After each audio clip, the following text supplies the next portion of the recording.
This battle system is like hitting all the right notes for me right now. Got him. Take that. Steve, You obtained a classic cabbage. Hello, my friends, and welcome back to PlayStation Underground. On today's show, we are playing Ni no Kuni 2 Revenant Kingdom, coming to PS4 on March 23rd. Justin and I are joined by Steven from Bandai Namco. Hello, sir. Hey, how's it going? It's good to have you on the program again. Welcome back. We're going to see a little bit of story from Ni no Kuni 2. We're in Gold Paw. Tell me a little bit about this town and where it is set in the storyline. So we're about a good 3-4 hours into the game. Evan has just recently, so I guess a little bit of backstory. Evan is a former king of Ding Dong Dell, and he was recently ousted by Mausinger, who was his former chancellor. So in going through the story, he discovers that he needs to create a kingdom for his own. So he's been missioning around, gathering more party members, working with Roland and Tani and Batu. And he's come to Gold Paw to be able to meet with the king of Gold Paw, whose name is Pugnacious. Okay. So, first question: aren't we a little young to be gambling? A little Are there young, any but rules about in Gold Paw? it seems that in Gold Paw you are free to gamble as long as you do not have a outstanding debt. So, okay. you know, it's an equal opportunity where anyone can come to this town. The whole town. So let's just make sure we win, and everything will be okay. Yep. So Who's the evil chancellor that overthrew Evan? his name is Otto Mausinger. Is Mausinger a mouse? Yes, he is. Yes, I knew it. It was I high called time it. for the mice to finally take over in a town that's supposed to be cats and mice living in harmony. It turns out that there's some underlying tension, Okay. and the mice decided to kick out the cats. I feel like there could have been a more peaceful revolution, but very well. So Evan is gambling. Oh, also is Pugnacious? Is he a dog? Yes, he is. All right. I'm just glad that I'm really reading this well. Very well. Oh, all right. Betting, making some bets. So the whole reason why Evan is in Gold Paw to begin with is that he had just recently come from the forest of Niall, and he needs to find lumber to be able to build his kingdom. And Niall says, oh, you know, well, I lost my forest to Pugnacious in a gambling bet. So he decides, okay, well, let me get it back for you. And if I get it back for you, then you can give me, you know, all the lumber that I need. So they're jumping in here. He's trying to throw out some bets and decide, like, you know, I need to talk to Pugnacious. This game of 3 dice seems easy enough, but there's definitely something nefarious that's going on. Something fishy, perhaps? So yeah, we're not winning yet. No, we're not. Oh, okay. Wait. Can I tell him about Roland now, Steve? Oh, yeah, Do I yeah, have your for sure. permission? Oh. Justin, Roland, the taller adult character yeah. with the blue ponytail. Uh-huh. Guess who Roland is in our real world? Oh God. I don't know. Who's Former president of the United States is one of your characters in your party. what? Yes. So like he goes from the former elected office to entering this fantasy world and serving in your party, which Oh, is just man. the best. That's a really useful experience to have when you're building a kingdom, I think. I think so. Also, yeah. So, actually, I didn't even think about that. That is very true. Excellent point, Justin. That was one of the he things looks, that he really looks younger now, but he's like in his 50s.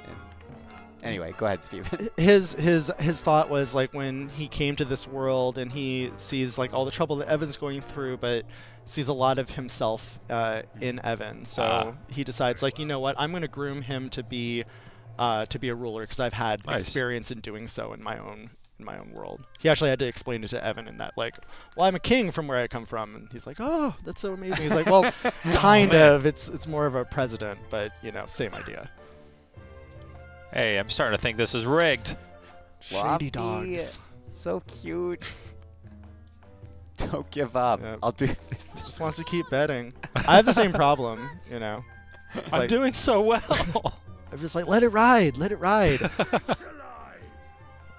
See, now he's trying to saddle me down with an exponential debt. Oh my, So cute. Mm. Steven, I really do think something nefarious is going on here with this gambling. Okay, so this is like one of my favorite little characters. Whoa! That guy maintains your debt. Oh my god. But I think the Oh boy. to have like this crazy long neck crow thing just gawking Screaming, at you "You like owe me." you owe me. I'm just Your like, oh, that's so literal perfect. debt on your shoulder. Mhm. I love it. Yeah, eyes not really looking at anything. Does he keep saying you owe me? Yeah. Yeah.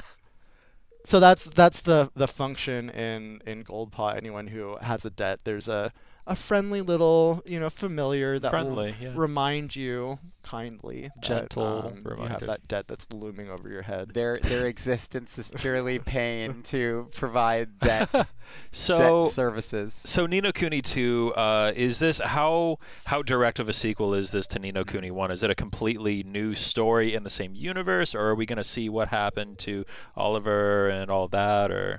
It's a similar universe. Think of both Ni no Kuni: Wrath of the White Witch and Revenant Kingdom as like a sandbox for level 5. So they've taken certain elements that are consistent across both games, whether it's some of the enemies that you might incur, some of the world locations, but there isn't necessarily a direct continuity between Not like a single narrative both of thread the going stories. through. Yeah. But anyone who's played the first Ni no Kuni will be able to find a lot of Easter eggs, little nods to the first game. So I think it's fun for anyone who's played the first one that you can jump in and you can discover all these little bits. But then for someone who doesn't know Ni no Kuni: Wrath of the White Witch, you can play this and not feel like you've missed out on any of that context, Awesome. which Yeah. can be sometimes a barrier for people. And now that we're kind of seeing things in motion here, I gotta say, what an upgrade this is from the first Ni no Kuni. Running on PS4 now, just the frame rate looks a lot better, the visuals look a lot crisper. I'm really impressed. And I mean, Ni no Kuni was known for its gorgeous art style and visuals, the original one, right? So this is just even more in that direction. Yep. You really get to see the art style sing. And like from every angle, this game is just so gorgeous. Like to run around, and like the game really encourages you to go around and discover different locations and really explore, which I think is really great.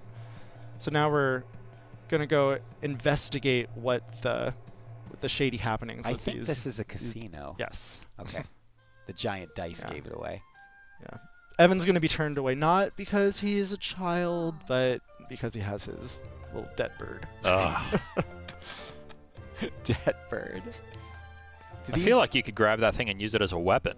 I mean, It looks Just like kinda it- swing it It has that around. neck like Yeah. one of those like comical like cartoon birds that you see like someone like strangling, just being like, ah, you stupid bird. But it's just gonna scream, "You owe me," back at you. Might be too annoying to use as a weapon. now it's going to be the ultimate weapon that you get at the end of the game. And I think even though once we're going into this section, I'm going to be jumping to all of the key people that we need to talk to. But basically, when you go into any of these cities, all the characters you can go up and talk to, and they're all going to give you different context to the story.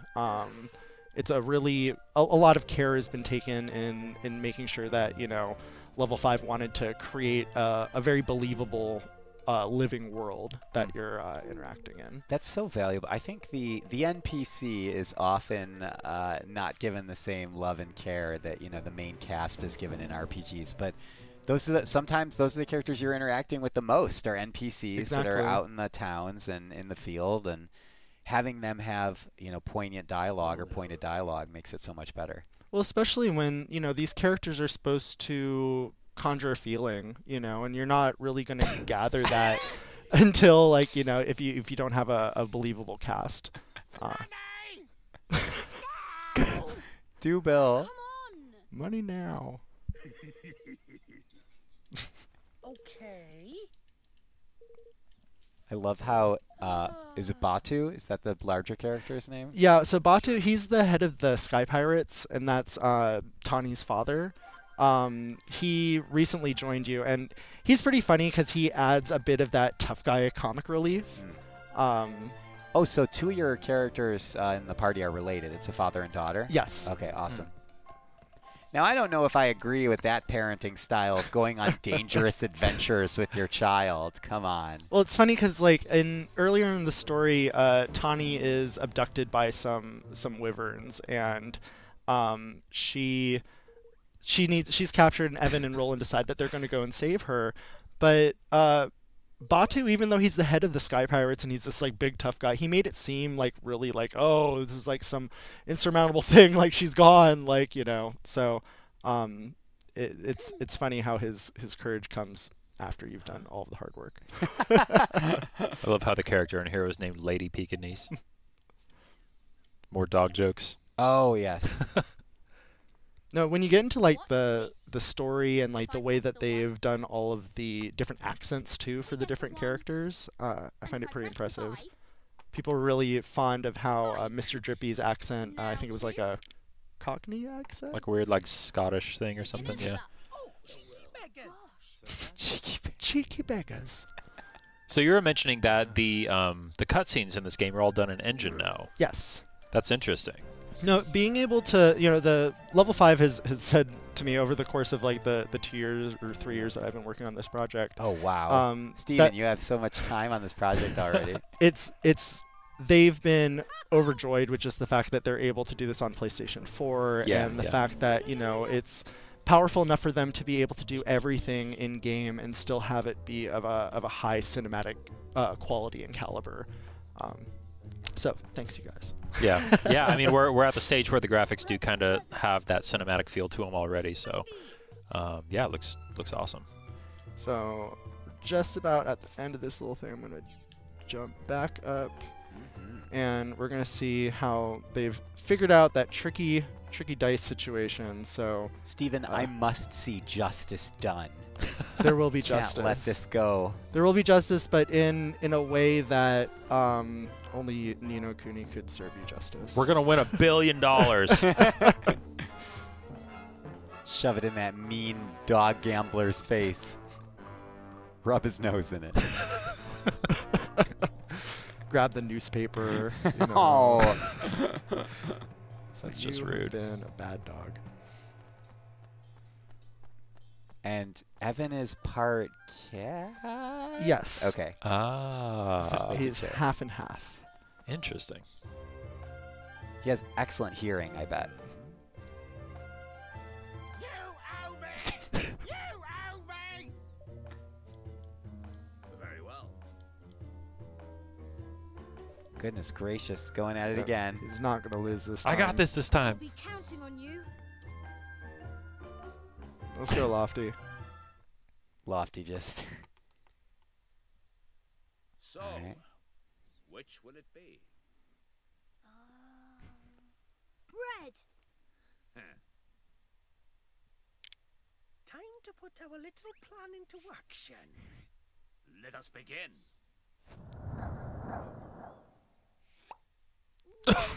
What? Oh my god. Wow. Terrible. Had to have some Matrix bullet time in there. Oh, that's impossible. Oh my god. Wow. I can't believe what I just saw. What?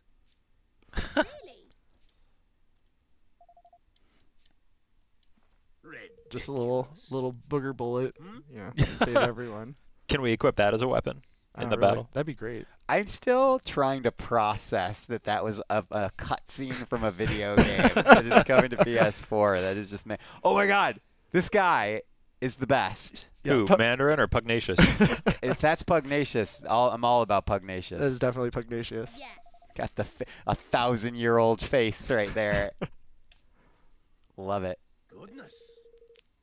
It's funny because there's definitely some sneaky things that are going on in Goldpaw, but background-wise for Pugnacious, he actually comes from a very poor family.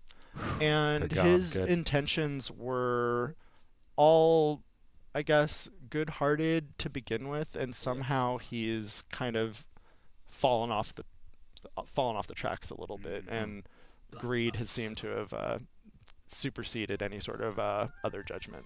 Yeah, he went to jail. Yep. Heck yeah, man. So Justice was done. I called it again. Oh, look at that world map. Drop into this. Let's drop into the Calm Lands really quick.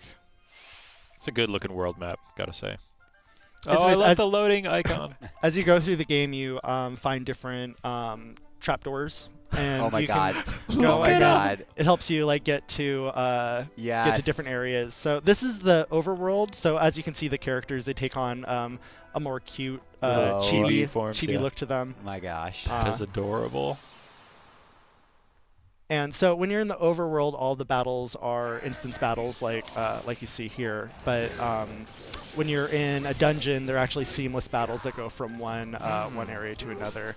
This seems much different than the battle system from the first Ni no Kuni. Very different. So the first one was kind of a hybrid turn-based. So Yeah. whenever you brought up a menu and you wanted to select different characters, it would pause.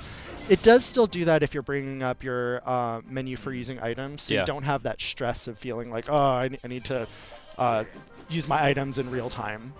Yeah, thanks a lot. Oh, guys. I need to hold on. We do need to talk about the Higgledies at The some point. Higgledies! Oh, is that them? Higgledies.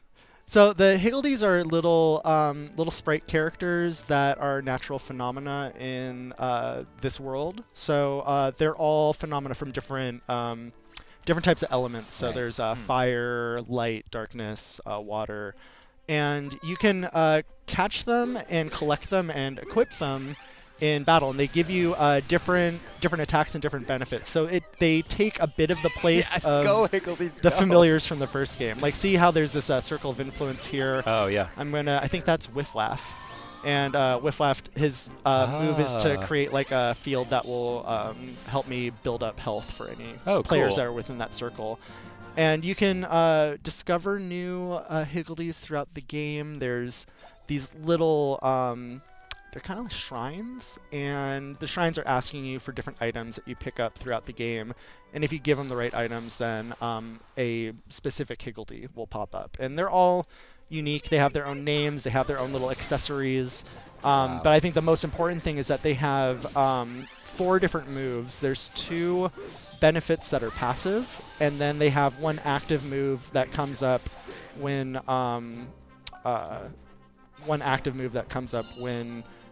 there's that circle of influence. Right. And then when you are in an awakened state, they have an additional benefit. And you can always look at, it's not in this menu, let's see, it's in this one. You can go and you can check out like your party, and each of these guys, so there's, Runcible the Righteous, and if I go into like the information, it shows that there's different benefits, like he can restore health to people, he can bring out a cannon on the battlefield. But each one has a certain cost assigned to it, which goes into that meter at the top right. I see. Exactly. Ah, I see. I have so many questions because I love RPG battle systems. They're the best. One of which is it seems like you can control all the characters in your party, right? You can switch between them. You can switch on the fly, and you can only have 3 characters dispatched. So right now I have Roland in the back ranks. Can you bring Roland in during battle, or is that all done out of battle to decide your dispatch? It's all out of battle. Got it. I love that kind of like dashing spell slinging you were doing a second ago. That's really cool. Oh my god, there's the cannon, Higgledy cannon. So is he primarily a magic user? He has a magic wand. Everyone has a physical weapon that they utilize, and then a portable. So Tani and Batu both have arrows that they use. And Roland has Whoa! Careful, Steven, careful! Get that. Let's give you a little bit of health real quick. This battle system is like hitting all the right notes for me right now. Got him. Take that.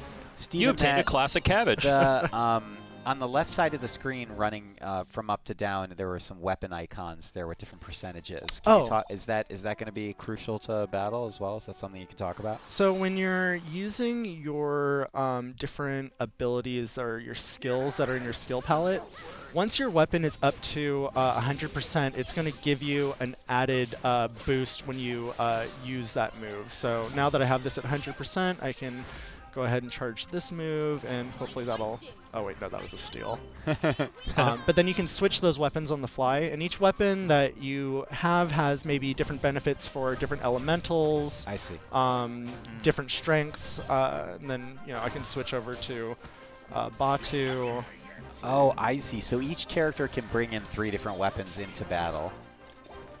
And you can also save the boost so that you're able to go into a battle and make sure that you have like a couple really strong hits that you're able to shoot off really quickly. Awesome. Gotcha.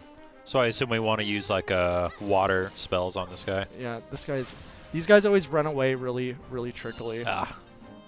Curse you, dancing flame being. We'll get him next time. They're so cute though. Oh, and so another thing that's really cool that I wanted to show you was the, not that screen, it's the tactics tweaker. So in the game you can go through, and once you've unlocked the tactics tweaker, it gives you an opportunity to be able to tune exactly the type of experience that you gain in like the spoil setting. Like so here I was able to increase either growth or gold, or finds versus rarities, stuff like that. Interesting. Over in this area you can adjust like it says was this reduced damage when blocking, or decrease the amount of time it takes to escape. So depending on your playstyle, you can adjust these using your battle points, and you earn battle points as you progress through the game. And Steven, in the cases where there's a slider in one direction or the other, do you have to spend battle points every time you want to move it, even if you're kind of backtracking across a different direction? Anytime you're making those adjustments, you're going to be spending your battle points. So it's not like you can just cheat the game and just change it always on the fly. Like you need to actually put in points. So this is explaining how there's different monster types that are in the game, and you can give yourself a benefit or a strength against a certain type of monster, but to do so, that's going to give you a weakness towards its counter. Interesting. So you like thinking if you're going to a specific area and I want to maybe move a little bit of the benefit in like one direction or another, and as I level up, it costs more points for me to be able to make these adjustments. And you earn battle points just by participating in normal battles? Mm-hmm. So someone could, if they were in a pinch, try and grind up those battle points, build a collection, and then make adjustments. Mm-hmm. Cool. Is that tactic tweaker kind of considered with the difficulty scaling throughout the game, or is it more of like a handicap for people who might be having trouble with the game? It can kind of be a little bit for both, because I've found that in certain areas, like even though I've run through and I've beefed up the characters pretty good for right now, there is times where if I'm not well suited against a certain type of element, that it actually will make me expire. So it's definitely not an easy path throughout the whole game. Let's see, I want to look back. That sounds great. It's another element of strategy to a game that already seems like it has a lot going on. Like 3 different characters at a time, each with 3 different potential weapon slots. So this Your is Higgledies. There's a lot going on. And this is a dungeon, so you can see like how there's enemies that are out in the field. Once you jump up and you incur them, then it's going to bring up a wall limiter, so you can only go so far away from them. Oh, cool. Can more enemies join this battle if they wandered into, or are they locked out? It's a limited amount. And then like see how I have like this dizziness? It's actually reversed all of my controls. So well, you were doing great switch to Tommy here. I love the seamless transition into battle. There's no loading screen or anything. Yeah, this looks fantastic. Steven, any parting thoughts or advice for the PlayStation Underground community?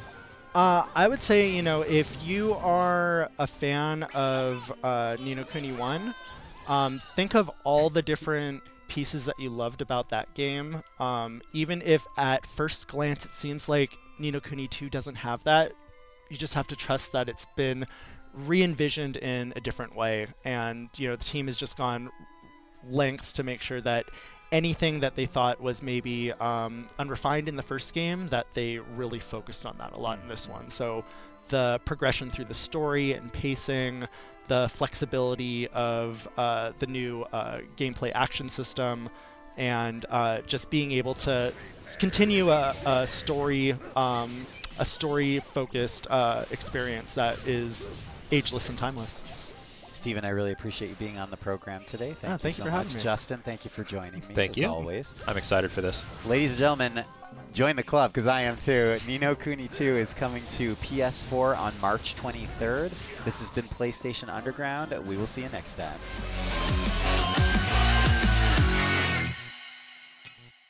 PlayStation